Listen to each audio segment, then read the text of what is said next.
बेताल ने राजा विक्रमादित्य से कहा, राजन सुनो एक कहानी। इस कहानी में है एक साहसी राजकुमार की बात। ध्यान से सुनना, क्योंकि अंत में मैं तुमसे एक सवाल पूछूंगा। बहुत समय पहले की बात है। एक राजा का राज्य बहुत बड़ा और शक्तिशाली था। उसके पास 3 पुत्र थे। सबसे छोटा राजकुमार बहुत ही बहादुर, समझदार और निडर था। एक दिन उस राज्य में एक राक्षस ने हमला कर दिया और राज्य की शांति भंग कर दी।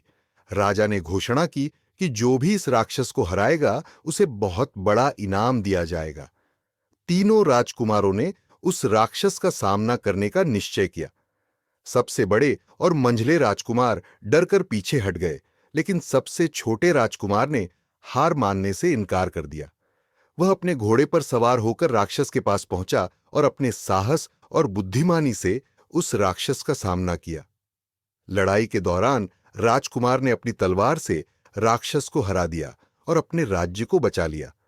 उसकी बहादुरी और साहस को देखकर राजा बहुत खुश हुआ और उसने छोटे राजकुमार को राज्य का उत्तराधिकारी घोषित कर दिया। लेकिन जब वह राजकुमार महल वापस आया तो उसके बड़े भाई उससे ईर्ष्या करने लगे।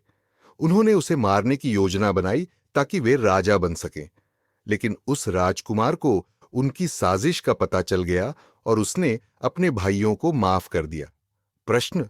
तब बेताल ने राजा विक्रम से पूछा, हे राजन बताओ, क्या वह छोटा राजकुमार सही था जिसने अपने भाइयों को माफ कर दिया? यदि तुम जानते हो और उत्तर नहीं दोगे तो तुम्हारा सिर टुकड़े टुकड़े हो जाएगा।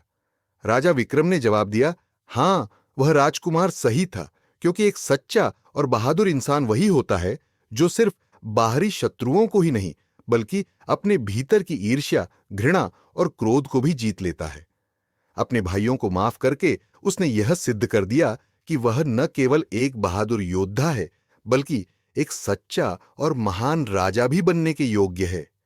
ये सुनते ही बेताल हंसते हुए वापस पेड़ पर उड़ गया और राजा विक्रम को उसे पकड़ने के लिए फिर से जाना पड़ा।